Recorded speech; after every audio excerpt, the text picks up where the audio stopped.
We're very there you go. We're very privileged here to have Professor Woodward with over 40 years experience, statistics, epidemiology, many more, things about clinical risk scores in the cardiovascular context and many more. But could you just start telling us more about yourself? I mean, you have so much experience, so much life along the way. Where were you born? Where'd you grow up? How'd you end up doing what you ended up doing? Okay, well, how long have you got? Yeah. What the 2-minute version? I don't know. Well, as long as you like. As long as I was born. Sorry, I'm losing my voice today. I apologise. I'm going to be coughing a bit. I was born in Birmingham in the United Kingdom, which is well, in my days, it was a very industrial area, really run down. Didn't have an inside toilet. Wow. So, imagine it seems like Victorian times, but it wasn't that long ago. I'm not that old. I'm 95. So after that, anyway, I went to school and university in the UK. Then went to Zimbabwe as an aid worker. I was the third aid worker after I became independent in 1981. As part of that, I got into the development aid world. So I've done 25, I think it is, different aid missions, mostly to Africa, but some to Asia as well. But that was in university holidays. My time in Zimbabwe was just there for about 3 years. So after that, I went to Australia. It's hard to put all chronological order, to be honest, but I went to Australia, lived there for a while, got a bit fed up with that, and then moved to the US, lived in New York, lived in Baltimore, and then I was enticed back to Sydney. So as it says on this slide, I actually work at 2 different universities, in London and in Sydney. But I work for the George Institute for Global Health, and that's as the name suggests, it's a global institute. We've got offices in India, in New Delhi and Hyderabad, in Beijing in China, and in the London and Sydney office. So I work in the London and Sydney offices, but I also go to the other ones occasionally. So it's a global research institute. And obviously, because I've done the development aid work with low middle income countries, that's part of the reason why I got that job. So anyway, that's my background. So I was trained as a statistician, but I would say these days I'm a statistician by training, but by practice I'm probably an epidemiologist. It's a bit more difficult to do the math when you're my age.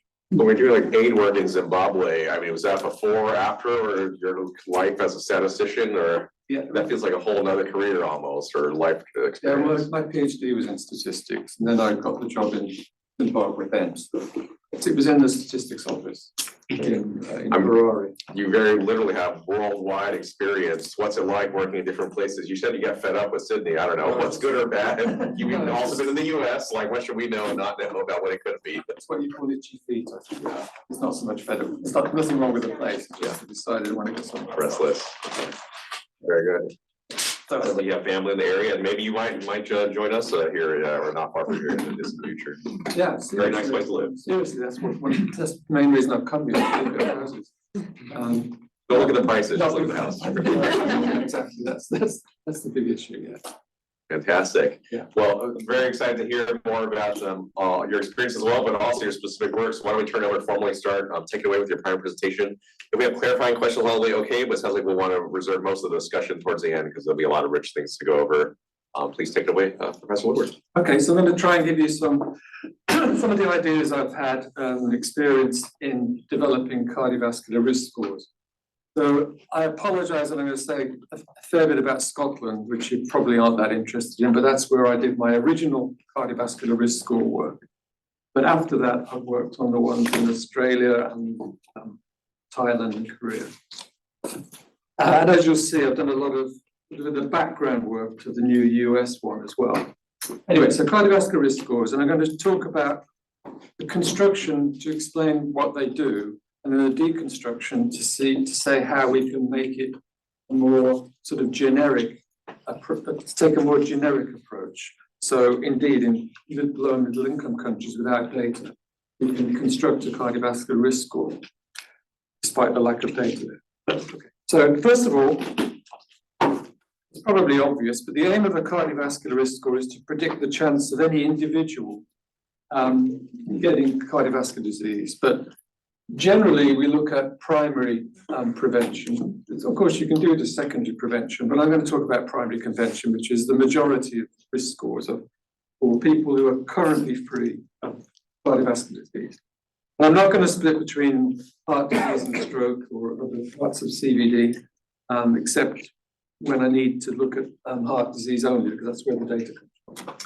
So CVD as a whole. So why do we want to do that? Well, it's because it's thought that the best way to give treatment is to look at the people at the high end of the curve. Not actually going to be a normal distribution, but if you think of it that way, we're looking for people at the high end where we want to intervene and treat. So somebody who's got 10% risk, 10-year risk of cardiovascular disease, maybe we're going to give them the statins and the antihypertensives. I mean, I'm going to talk about that, but actually, if you think about it, you could take a different approach and say, let's give everybody over a certain age the cheap statins or the cheap blood pressures out of license. When, you know, that's another way of looking at it. And some people do think that's a better way of doing it. But anyway, at the moment, the way that things go in cardiovascular disease, this is the approach that's taken.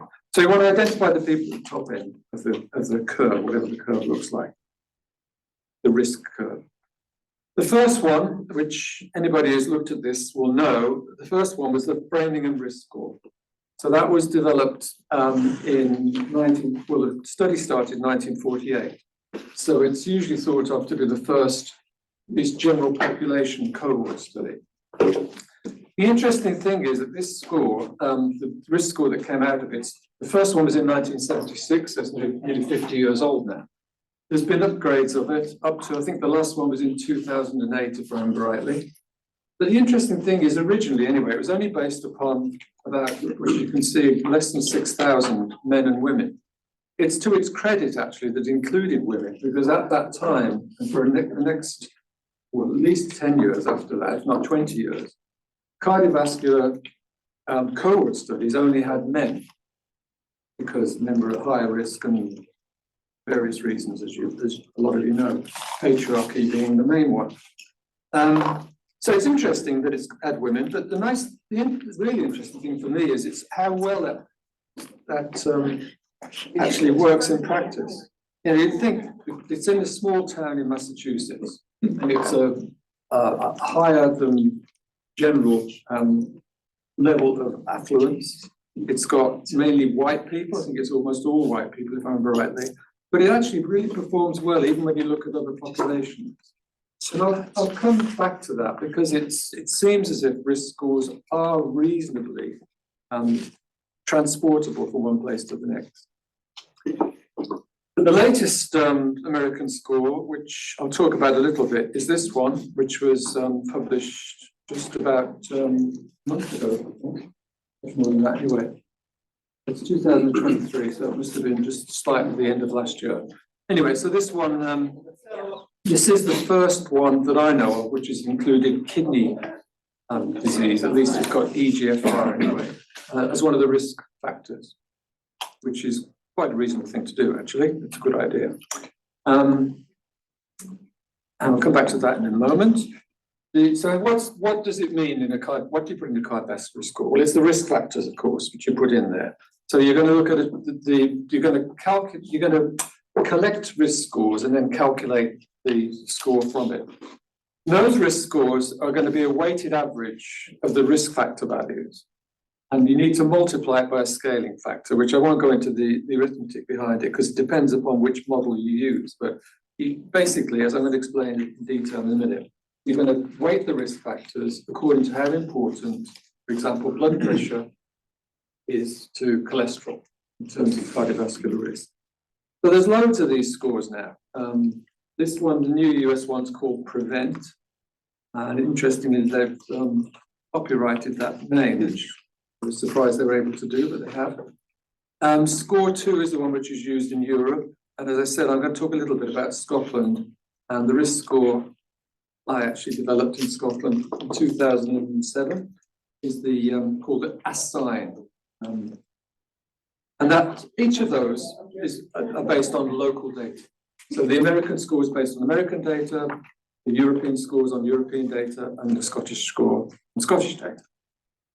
All of them include age, sex, blood pressure, diabetes, smoking, and lipids. And they're pretty much used in the same way, except for the lipids, which sometimes people use cholesterol only, sometimes cholesterol and HDL cholesterol, and sometimes the ratio. Going back to the new US risk score, which as just said is called Prevent. They've got, in the middle of this wheel here, it's got those major risk factors and a couple more. So age, sex, blood pressure, cholesterol, diabetes, and smoking. As I said a minute ago, it's what all cardiovascular risk scores put in. They've actually said they will look at medication use as well. So if you're on antihypertensives or cholesterol-lowering medication, they'll take account of that. And they're also taking account, as I said earlier, of kidney disease, at least EGFR. And then the outer spokes of this, they've got two modifications of the basic score, one of which includes albumin-creatinine ratio, the other major kidney risk factor. And then they've called it, anyway, social determinants of health, isn't it? Social determinants of health, whatever that means. But anyway, social status. Well, it could mean many things. That's what I'm saying. I agree. Not being disparaging. I can see why they do it. And then also the other modification has got hemoglobin A1C. Actually, what they do in New Zealand, interestingly, is they have a separate risk score for people with diabetes, which includes HbA1c. Right. Anyway, so that's the major risk factors, as I said. So why do we weight and not just count? A lot of clinicians have said to me, well, why, what I'd rather do is just count the risk factors. I remember Valentine Fuster saying that to me when I was working in New York. Why don't you just add them together, because it's much easier. But the trouble is that risk factors don't all have the same impact. So if you want to get a more accurate picture, you wouldn't just add them together. Of course, it also depends upon sometimes where you put the cut point. If you're going to say hypertension's one of the factors in the counting way. I mean, where do you put the line for hypertension? Is it the US one of 130, or do you take the 140, which is normally used in Europe and most of the rest of the world? And also, some risk factors may be highly confounded with others. So the best example of that is body mass index. So none of the risk scores have body mass index, even though etiologically it's a very important risk factor. But the effects of BMI, high BMI, obesity, or overweight, they get captured in, for example, blood pressure. So when you put BMI into the statistical model, it drops out because it's not, I hate the word significant, but anyway, the shorthand, let's say it's not significant when you've got blood pressure, cholesterol, age and sex, etc. So anyway, so it's better to use, I'm a statistician, so I'm bound to say this, but it's better to use a regression model, work out what's a combination of risk factors and give them different weights. So one example, as I said before, is the Scottish risk score. So this is the web-based version of the Scottish risk score. So what you do here is you fill in your age, sex, the Scottish postcode, and we do that because we calculate their, we've got something called this Scottish Index of Multiple Deprivation, which you can calculate from the postcode. This happens in quite a few countries now, including Australia, where basically what you do is you use census data to say in this area, people are generally either higher or lower than the average level of affluence. So it's a measure of social status. And we found in Scotland that it was really an incredibly powerful extra predictor. And I sort of myself feel that that's an important thing to put in all risk scores. Because if nothing else, it's going to capture a lot of things which you won't get from the basic risk factors I've already talked about. So I think it's a good idea to do it. that, as I just showed you in America, the score, this is the first time it's been put in a score at all, but it still has it as a sort of a modification. The the social status or social indicators of health. Family history of CHD and stroke, we have that in our risk score as well, which is not in the US score, but it is in a lot of other scores. Diabetes, we've got cigarette smoked, blood pressure, and then we put total cholesterol and HDL cholesterol in separately. And then we've got the risk score here, which comes out for this set of values. The postcode or zip code, as they call it in the States, is for 9 Miles Hospital in Dundee, actually. A matter of interest. Anyway, people who live in the hospital, which seems a bit nasty, they get a risk score of 18, and they've got these other risk factors. So that's 18% 10-year risk. Okay, so the advantages of risk scores are they're objective. Now, does that matter? Maybe the doctor would, be able to say. I don't know. I think I can understand clinicians want to use their experience, their knowledge to say whether they think somebody's at high risk. Next slide, I'm going to show you where they don't always make a good job of it, but I can understand why they want to do it.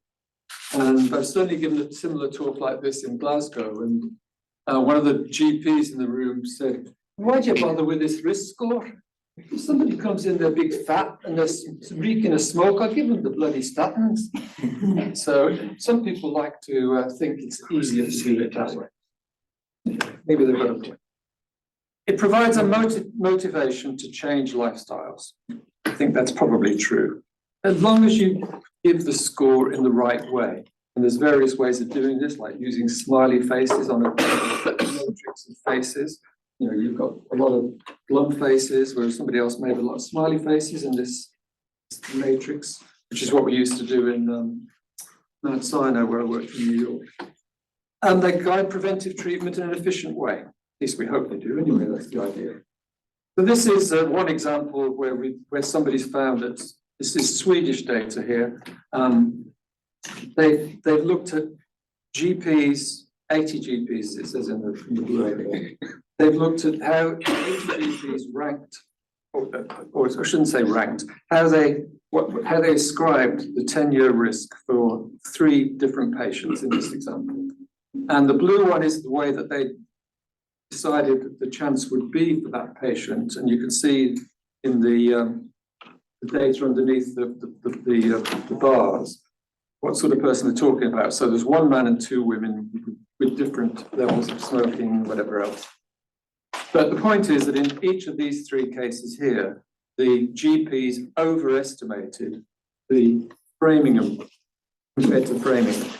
So on the basis of that, you look at it and saying that if you think that Framingham is a good objective score, then the GPs are overestimating each time by about a factor of 3, which of course is pretty big.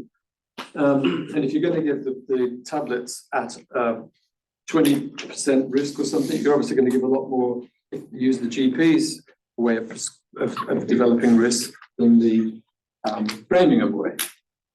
But that does beg the question, of course, is Framingham really that accurate? Or is it really that appropriate?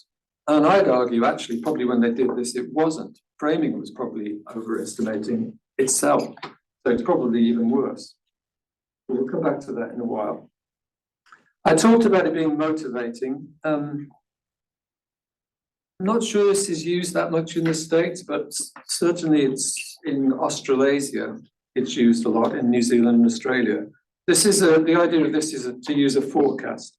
So without taking too long about it, this New Zealand heart forecast uses a New Zealand risk score, at least an early version of it anyway. The red line is for the person who's coming in and getting all this. And at the bottom of the slide, it gives the example. 35-year-old male smokers with blood pressure, blah, blah, cholesterol, HDL, blah, blah, age and sex. Okay, so we know all those things. And that red line is how they predict their future risk would go.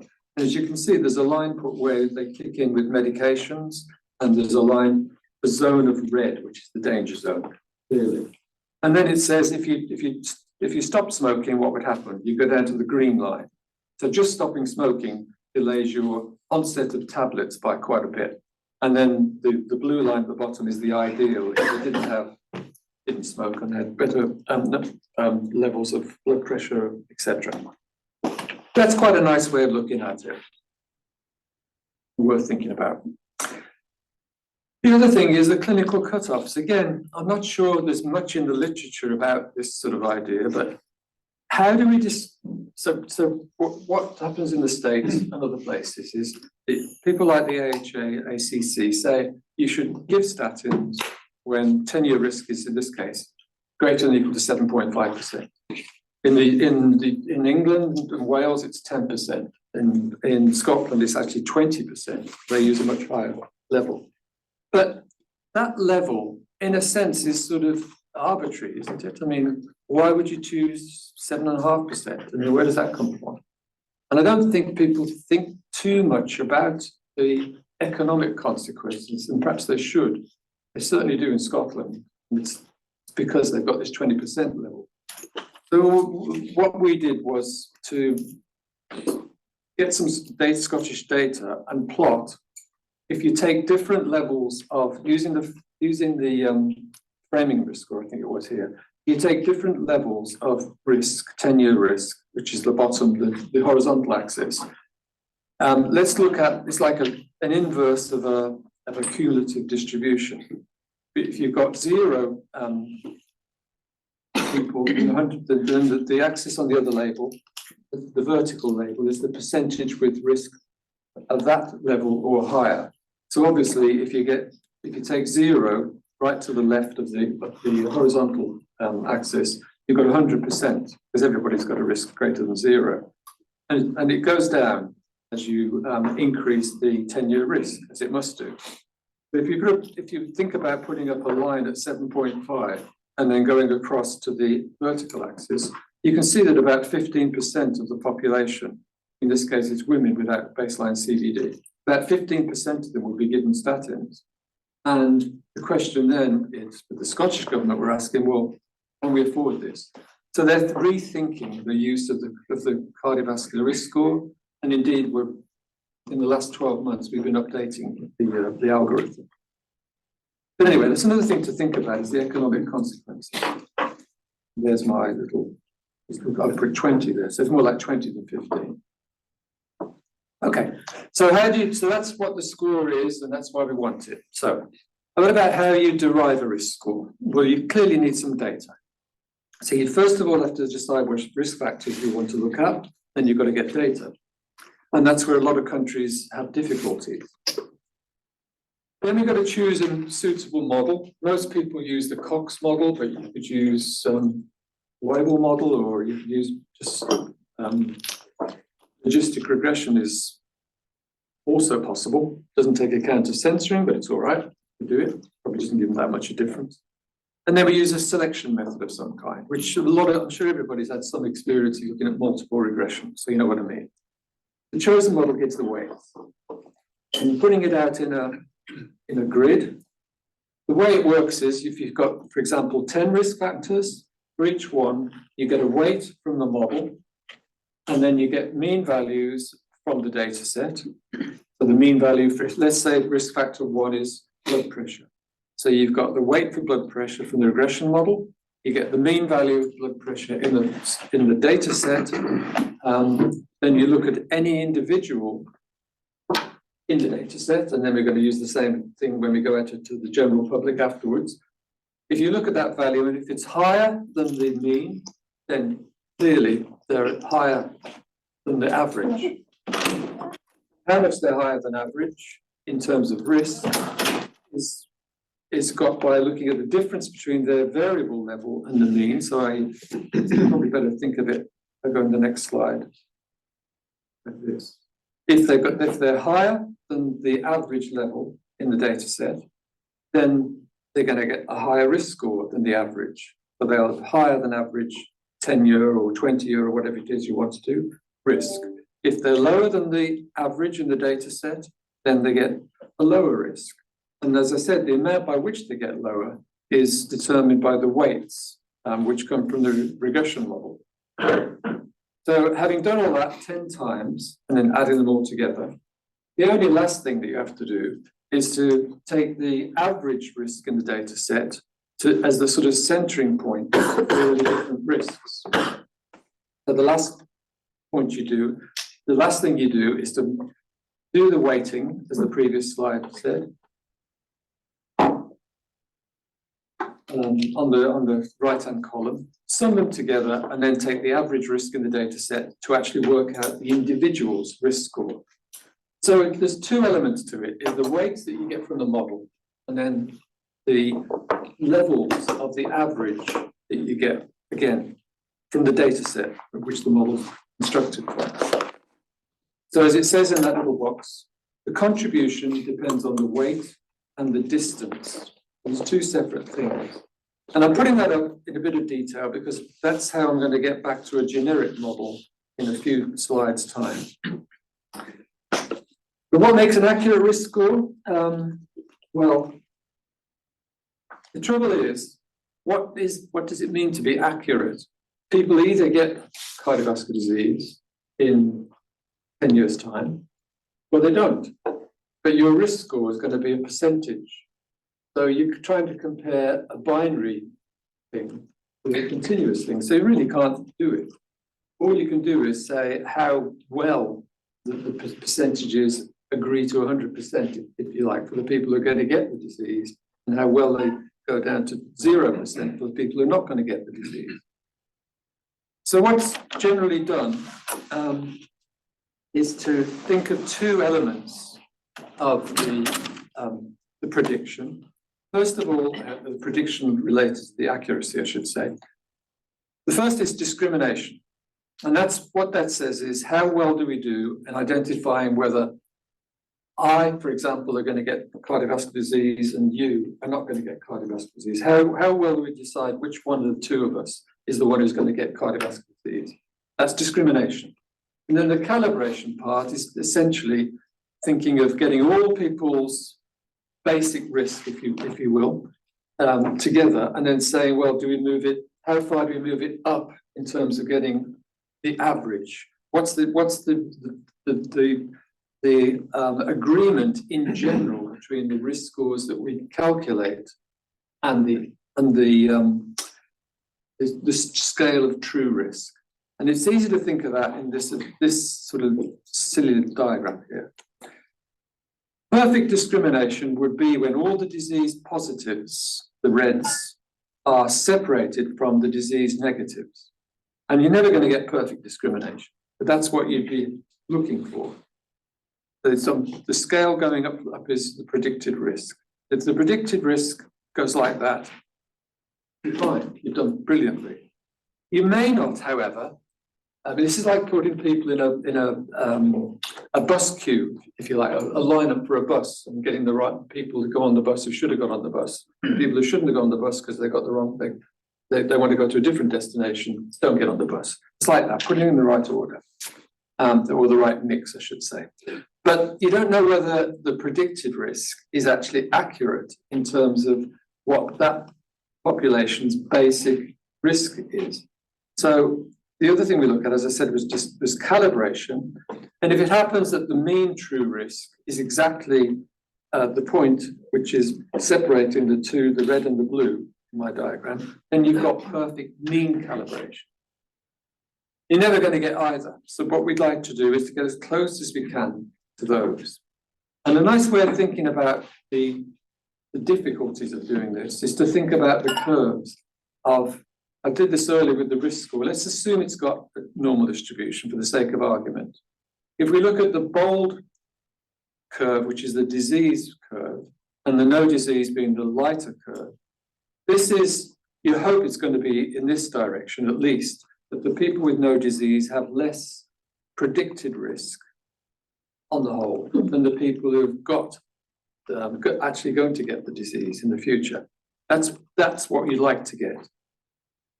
And we talk about the bit, if you get somebody's risk, I've called it a test score. So we think of a test as one particular prediction from the risk score.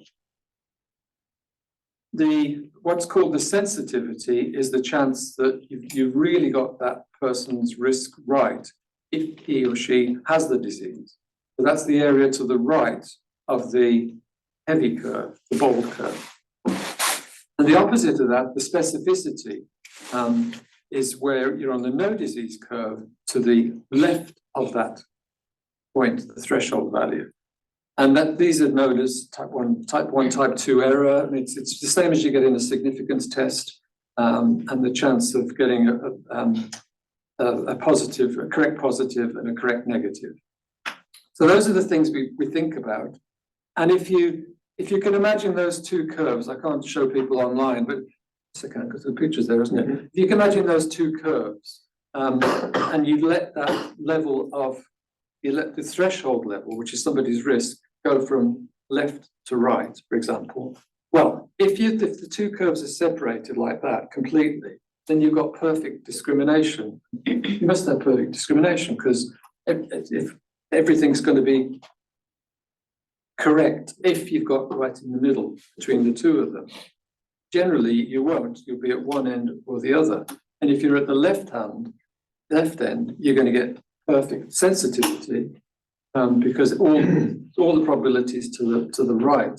If you're at the other end, you're going to get perfect sensitivity because all the stuff's the other way around. And if the two curves are actually coincident, then because they're inverse probabilities, they must add to 1, I mean, you're going to get the sensitivity equals 1 minus the specificity. So that's why when you look at this, I'm sure everybody's seen these receiver operating characteristic curves. The middle line, which is the vertical, is just when the two curves actually coincide completely. If you think about, as I was saying, going from left to right, if the 1 minus, so the plot of the operating characteristic curve is 1 minus the specificity on the x-axis and the sensitivity on the vertical axis. So actually what you'll be doing is going from the top right of that curve there, or diagram, should say. You're going from the top right over to the top left and then down to the bottom left. If you think about it, if you move the threshold across those, that's the way you go. So that's the perfect test which you're looking for, and the line in the middle is the useless, completely useless test where your prediction is awful. So the people call that the receiver operating characteristic curve, and you can show that that's equal to a function anyway of Spearman's correlation coefficient. So it's called the concordance statistic, and the correlation equivalent leads to a survival version of the same thing, matter of interest. But anyway, the dark line on my bottom left diagram is for a particular curve, just as an example, in real life. And here's some examples from real life. Now, a few years ago, some of you, the older people in the room, slightly older, will have remembered the metabolic syndrome was a huge thing about maybe 15 years back. 20 years ago, perhaps, where everybody thought this is going to be an important thing to study, and there's thousands of publications produced. And the metabolic syndrome basically said if you take a combination of metabolic risk factors, and the bottom of it gives you one of the metabolic scores, which was high waist circumference, high blood pressure, high triglycerides and glucose, and low HDL. So you've got to get 3 or more of those 5 risk factors to get the metabolic syndrome. So in this operating characteristic curve, which I very naughtily put on a non-square axis, which I shouldn't have done, because you should really have a square grid here. The line, the diagonal line is the one of useless, as I said before. The line just above it, the solid line above it, is for the metabolic syndrome, but you've only got one actual point of difference because it's a binary. You see the yes, no, that one. It's not very far off the line in the middle. What I put on again here with the number of, this is some real data, I should have said in Scotland again. The red dashed line is for the number of components. So if you just do a count of those 5, you've got 0, 1, 2, 3, 4, or 5, you get a bit better. If you look at the continuous versions of that, rather than just counting, including weights, that's the black line, the black dotted line just above the red dashed line, that's a bit better still. But importantly, if you look at the next one, age and sex actually does better than the continuous risk scores. And that's one of the things that you soon learn when you start looking at risk scores, is that age and sex are so important, and they really are the basic determinants of cardiovascular risk. I could give you lots of examples where people haven't looked at that, but anyway, just believe me. And finally, the Framingham is right at the top, and Framingham does better than the rest. But Framingham's got age and sex. So anyway, that's just to show you some. I've given you the C statistics there, but you can see from the curve it's a bit better. They're all each one's better than the other one. So the metabolic syndrome is a waste of time, I think. Calibration, so discrimination, calibration, generally you can never get exact mean calibration or even median calibration, which is probably a better thing to think about. It just doesn't work. So what you do normally is to take the predicted risk into by deciles, work out the equal 10% of the predicted risk and plot the observed values according to in the same in each of those groupings. And the dots there are where it's poor because it's not following the line. In this case, the predicted risk is always bigger than the observed risk. And then the other one is good, where it follows the diagonal line pretty closely. So anyway, that's the usual way of looking at calibration. And there's this test sometimes, but it's not very good. I wouldn't recommend the test, but anyway, some people do it. The visual interpretation is great. Okay, now problems with, so the rest of the time I'm going to talk about the problem. So the validation, people ask for validation all the while, but it's got serious shortcomings, I reckon. And I'll talk about it in a minute. I'm not sure why people make such a big fuss about it. Current risk scores are likely out of date. Yes, again, I'll show you this. I'll show you all these in a minute. Missing values can cause biased results. And with electronic health records, you often get missing values, and it's a bit of a problem. Or can be anyway. New biomarkers, you're not going to get them in the current risk score because they're new biomarkers. The risk score would have been developed before the biomarker. Data sets may be not of sufficient depth and size, but not enough factors, risk factors, not big enough in terms of numbers. And data sets of local relevance may well not be available outside of relatively few countries in the world. So, most validation is meaningless. Why? Well, most validation sets are too small because people take a big set and they take about 10% of it, let's say, and it's too small. Pooling development and testing scores will always give you a more accurate answer. So essentially, it's like throwing away 10% of the data. Cross-validation, bootstrapping, all right, you can do it and people do it. And to be honest, I might do this to satisfy a reviewer, but I never think it's really worth anything. Because all you're doing is you're just reproducing the original conditions.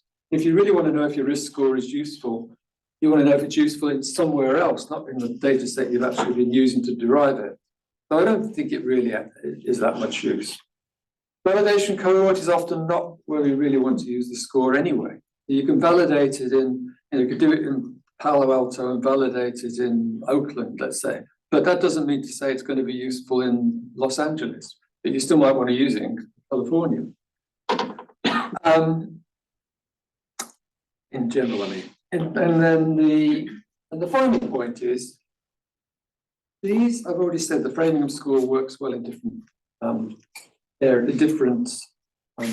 places. Cardiovascular risk factors are so well established, and we know they work. So even if you're doing something slightly different, you're probably going to get very similar discrimination. And I don't think it's really that much use to look at in terms of validation. You might get a big delta C, okay, but it's going to be small.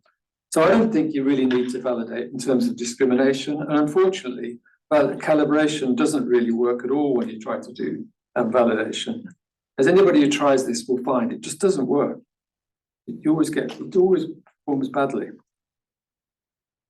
Because if you think of it, it's a built-in obsolescence. You develop a risk score, you need, if you want a 10-year risk score, you need 10 years of historical data.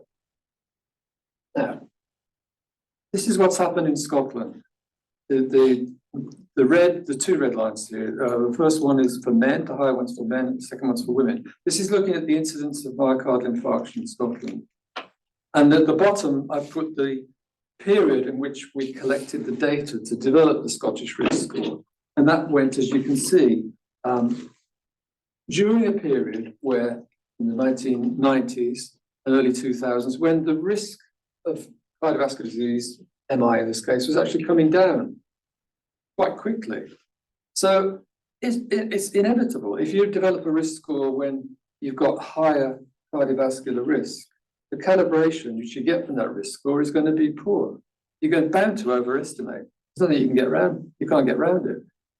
And it was, in my mind, it was really unfortunate that when the last but one American risk score came out, which is 2013, this is what the New York Times said. I won't read it out, but anyway, it just talks about overestimating risk. What they did here was they pulled 4 different cohorts together, 4 big US cohorts, including Framingham.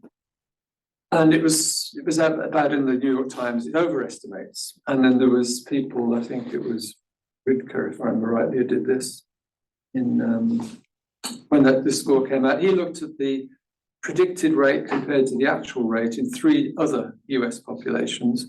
And the solid lines are what they found in their studies, and the lighter bars are what they found in using the new, at that point, new so-called pooled risk equation.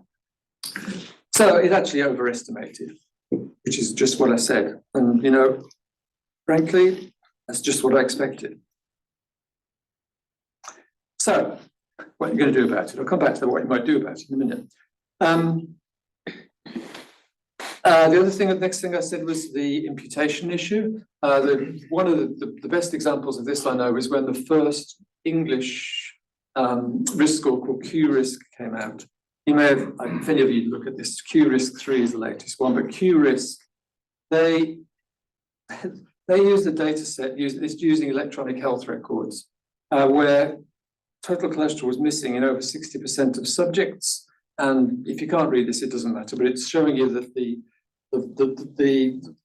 coefficient they got for cholesterol was actually, for lipids rather, was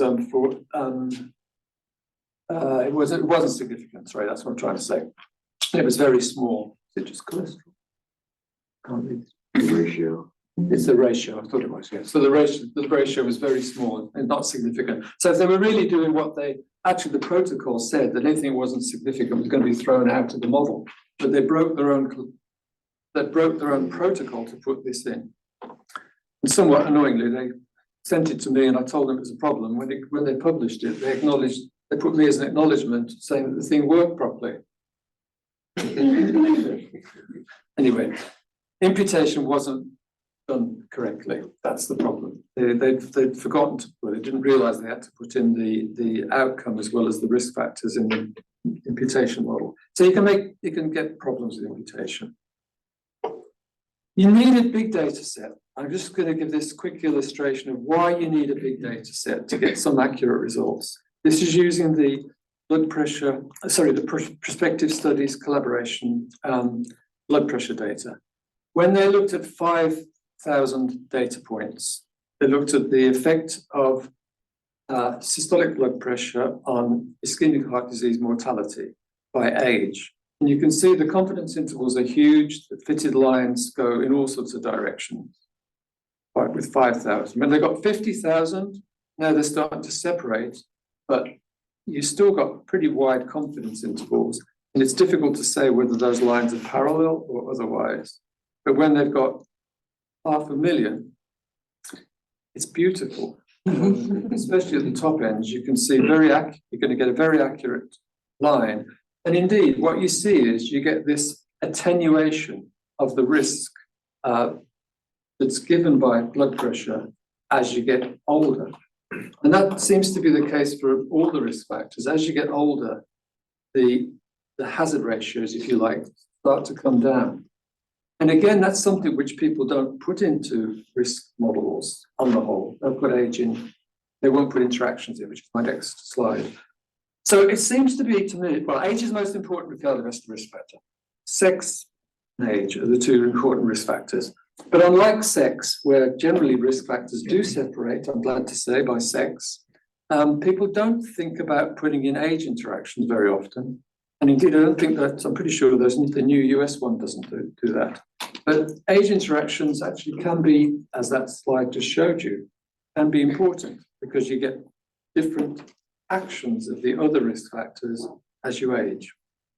As I say, generally attenuation.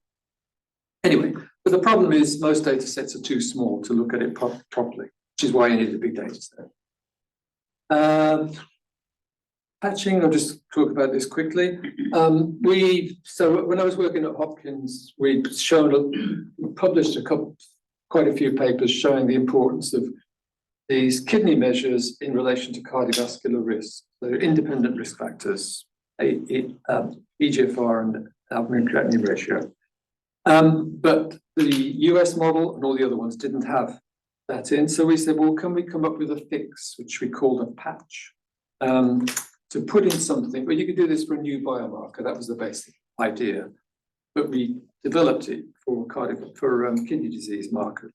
Anyway, without going too far into what we did, we basically use a simple, it's an approximate method, but it seems to work pretty well, of using, so the CKD Prognosis Consortium, which is based at Hopkins, it's got about 75, I think it is now, cohorts and HR data sets put together.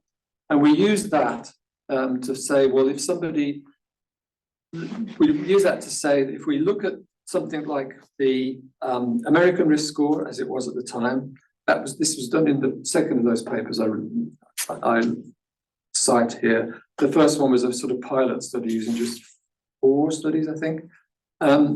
If you find you've got somebody, if somebody in the real world has got a value which is lower than we think they should have, according to what we've got in the huge CKD PC data set, will lower their risk. If they're in a higher level of kidney disease, an individual person, if it's higher than we expect they should have, then we'll put up the risk. So it's a way of taking an existing risk score and without having to go back to basics, manipulating it so you can add in new risk factors, which I think is quite a nice idea. It's a very practical approach to working out how you deal with biomarkers. Okay, so I'm going to quickly go through. So to finish with then, a pragmatic approach. So I've said there's a lot of problems. In variable selection, I haven't talked much about that, but you've got to look at large-scale epidemiology. Practicality of measurement is important. No good putting something in which a GP, a primary health doctor can't get, for example, if you want it used in general practice, primary healthcare. What data you've got available, and then, as I said, you might be able to patch it if you need to. Use a large database to derive the weights, so that means probably allowing data pooling. So that new US risk score uses the CKD Prognosis Consortium, actually. It uses that data pool to come up with the score. That's big. Impute missing values properly and finally project average risk forwards in time. So that's dealing with the fact that the data will be out of date. If you know that the trend is coming down, sorry, that way for you, coming down, then take that into account by a simple sort of, it's like an economic analysis. Anyway, it's very simple to do statistically. And then project average risk forward in time. Yes. Okay. So finally, the Global Risk Project took those ideas. So this is between Harvard University and the George Institute. We call this Global Risk. We pulled many cohorts, as many as we could. We included all the useful age and sex interactions. Again, I just talked about age interactions. We recalibrated the national population then using local data. So basically what it does is, it goes back to what I talked about before. this display I gave you. But what we thought was actually, when you're looking at this, the weights come from the model, but everything else comes from the data set. So why do we have to use a data set? Why don't we just use the population? So if you can get mean values of blood pressure from a country like Zimbabwe, okay, which we can do because the Global Burden of Disease Study's got mean values. Obviously, they're estimated, but if there isn't a national survey, which there isn't in Zimbabwe, they're reasonable. We use those, and then we use the average risk, which again comes out from the Global Burden of Disease projections. Then we can use the same setup exactly statistically, but you substitute in population values for the average values in the data set. And it seems to work pretty well. I have to say global risk hasn't been taken up by itself very much, but the WHO took on the ideas and they developed, they called the WHO risk score. But we used global risk and did it, I think in, this is the Zimbabwe one. Obviously Zimbabwe for me is important, it's interesting because it's a set of work there. We published this paper, the second one here, with about, I think it was 182 countries we got scores for. And then when you look at the Australian one, the American ones, they look fairly simple. And this is another way that people look at risk scores in terms of heat maps. Okay, so to give some questions, I'm going to stop and just say thank you for listening.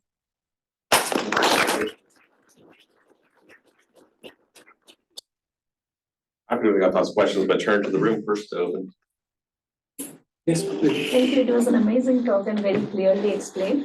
So I want to know whether for the real world models, the risk factors were always positively weighted, like greater than 0, or there could be factors that could be negative because we're calling them as risk factors.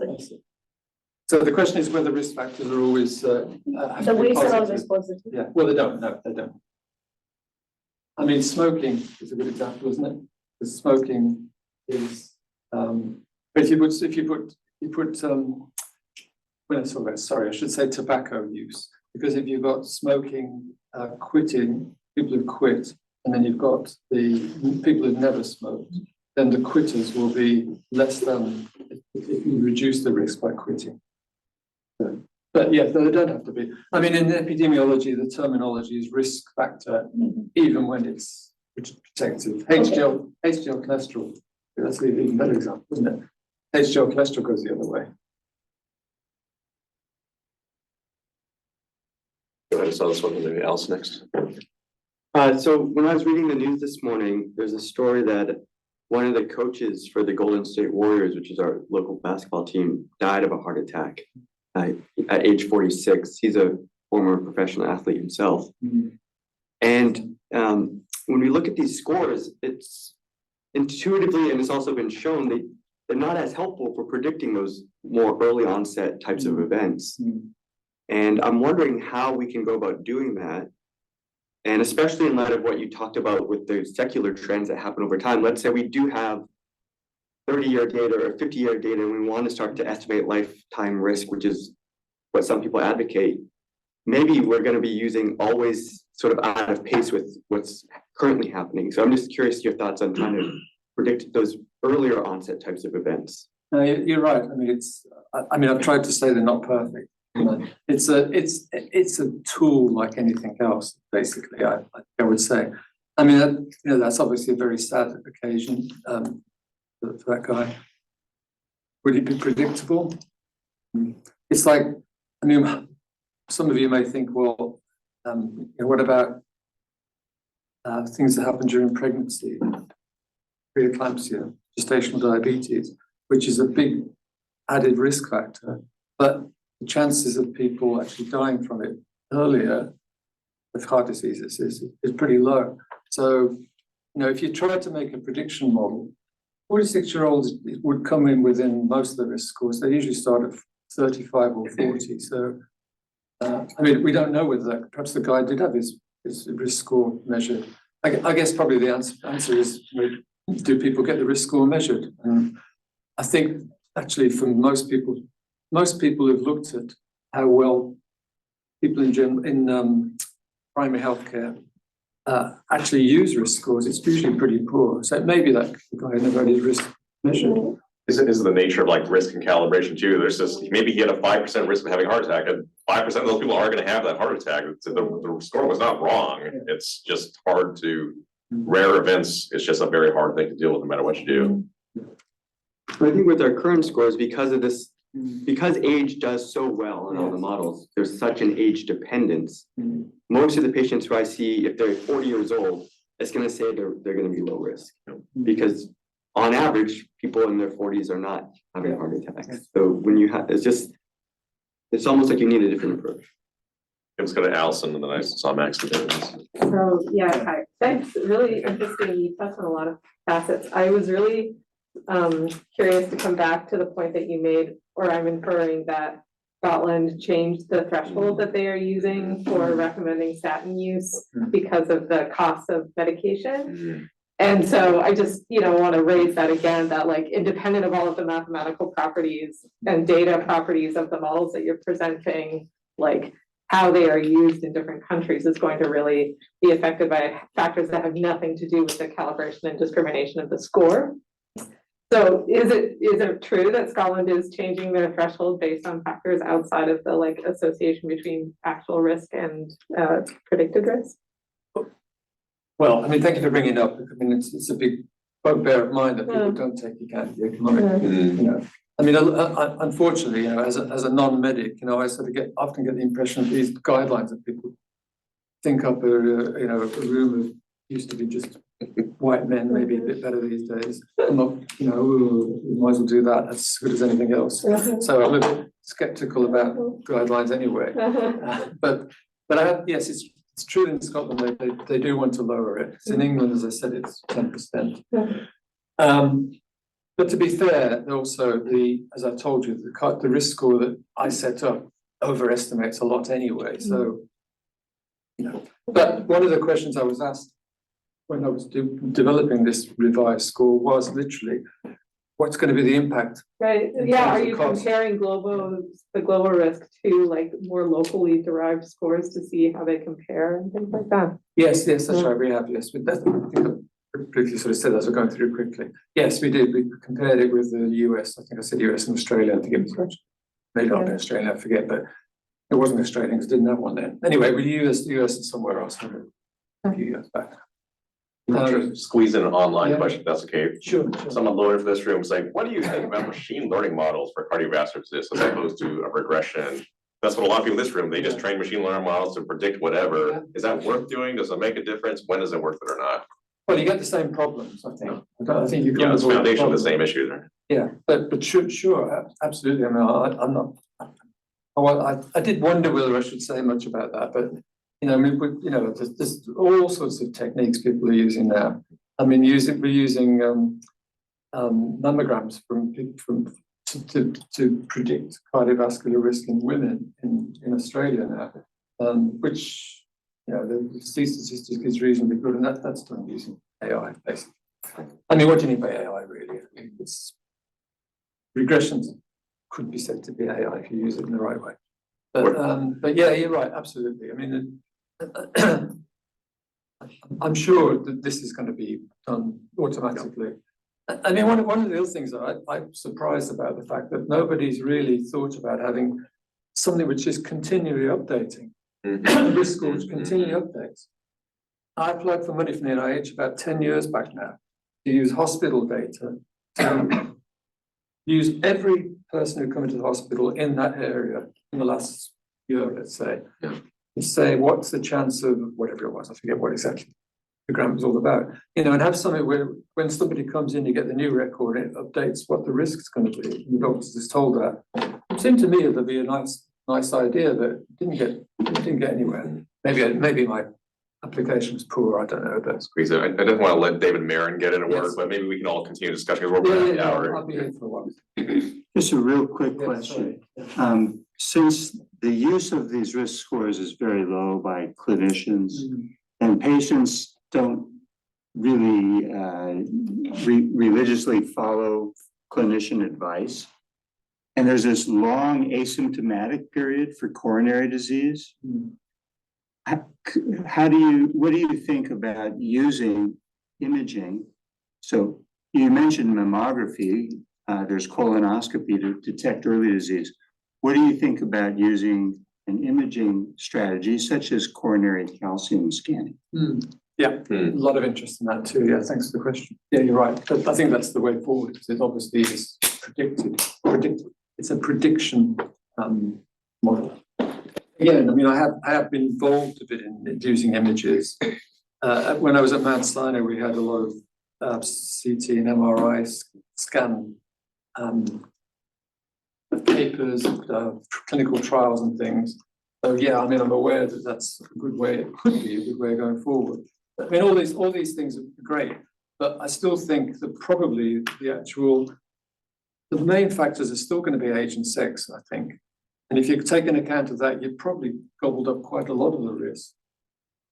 You know, so how much they're going to add remains to be seen, but sure, the way forward. And as I've just sort of been implying, if you can put that into some automated model using AI, you know, surely that's the way forward. And I think that's what we should be aiming for, something which gives you up-to-date information. Using the projections, if you can make a projection, but if you've got up-to-date data, it probably doesn't matter so much. Just the model at the moment, the statistics being used are using all, basically, as I said, historical data. And you could use that as a base, but surely you could keep updating it. It doesn't sound to me like it's too much of a problem. Yes. We're at the hour, so if we need a break, totally okay, but I know there's more questions brewing, so maybe people can approach you directly and just continue the discussion. And let's thank Professor Woodward one more time.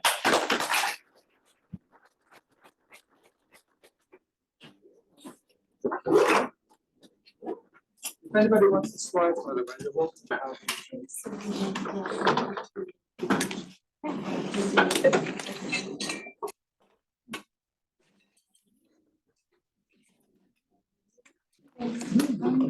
Just last time we talked. I know.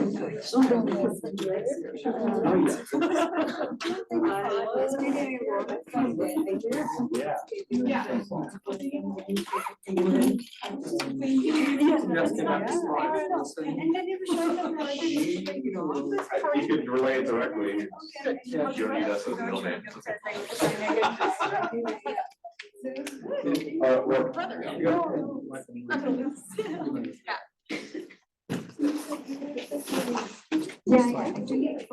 There you go. We made it. Everyone got to get to their next meeting, but it was good. I felt that I had to cut out before people said, "Oh, we're out of time." There's still more discussion they want to get to, but this is it's always a good sign. Leave them wanting more, right?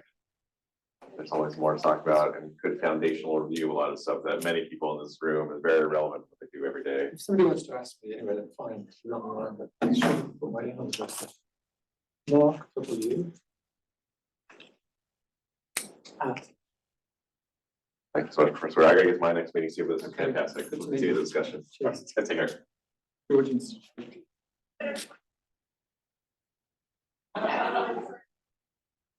Yeah.